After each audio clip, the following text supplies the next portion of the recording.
तेलंगाना के राज्य में हैदराबाद जो पुराना बस्ती सांसद है उसके अंदर चंद्रायणगुट्टा असेंबली कॉन्स्टिट्यूएंसी के अंदर रक्षापुरम है ये जगह।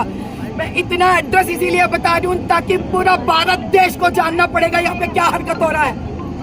कल का दिन गोकुलाष्टमी था जहाँ हमारा कृष्ण भगवान का जन्म तिथि था। वो उस दिन हमारे एक भाजपा भाई ने बताया 16 मंदिरों को तोड़े हैं।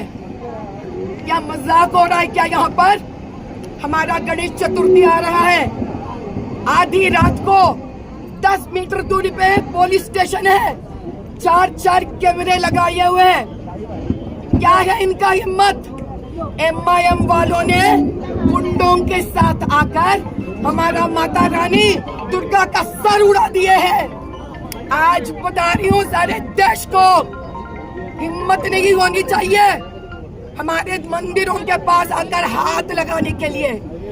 देख लेंगे, हम यही मांगते हैं आज कि MIM के MP और चंद्रायणगुट्टा के MLA आकर हमारा माता रानी के पास सर ठोक कर माफी मांगना चाहिए।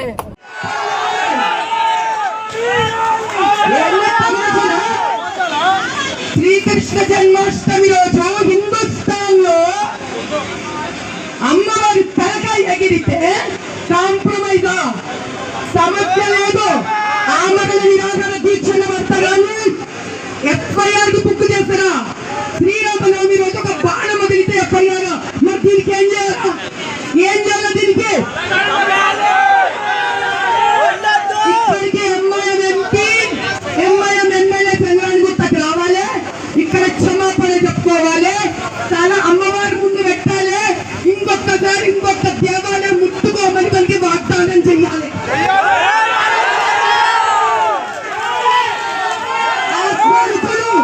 ఆ కొడుకులు వచ్చేదాకా వచ్చినా సరే ఎందొచ్చినా సరే ఈయన కోసం ఆమరణ నిరాహార దీక్ష చేస్తారు.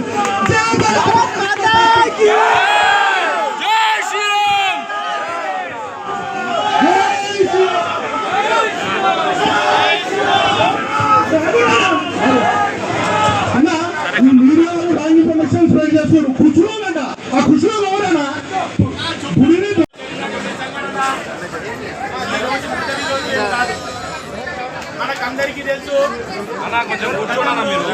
ఇదే వినాయక చవితి ముందు వినాయకుడి పట్టి చేయకుంటే కూడా ఇదే రకంగా పెద్ద ఎత్తున కూర్చొని రాత్రి బావుల్లో పోలీస్ స్టేషన్లలో ఉన్న రోజు ఇదే రకంగా పక్కన ఉన్నటువంటి కాలనీలో హనుమాన్ టెంపుల్ నిర్మాణం, హనుమాన్ విగ్రహం పెట్టి పూజ చేస్తామంటే అవుతుందని చెప్పేసి రాత్రి బావుల్లో మన నిన్నే రోడ్ల పైన కూర్చోబెట్టి ఈ రకంగా చేయడం జరిగింది.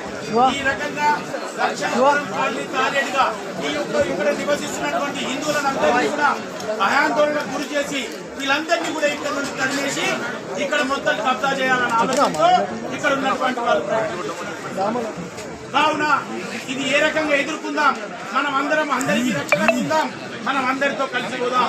ఈ రోజు మన భారతదేశం గొప్ప దేశం, మనకు అందరికీ తెలుసు. ఈ రోజు బంగ్లాదేశ్ ప్రధాని కూడా ఈ రోజు మన దేశంలో చోటు ఇచ్చి ఆమెను కాపాడుకోవడం జరిగింది. ఈ రోజు దేశంలో మనకు అందరికీ తెలుసు మన యొక్క హిందూ దేవాలయాలపైన ఇటువంటి దాడులు జరుగుతున్నాయంటే చాలా పెద్ద మనం ఆలోచన చేయాల్సిన విషయం. నిన్న ఒకటే రోజు భారతదేశం మొత్తంలో 16 దేవాలయాలపైన దాడి జరిగింది. ఇది ఎక్కడ జరుగుతుంది? ఎట్లా జరుగుతుంది? ఈ దాడులు ఎట్లా జరుగుతున్నాయి? ఎందుకు జరుగుతున్నాయి? అందరూ ఆలోచన చేయాలా. ఇప్పుడు ఇక్కడ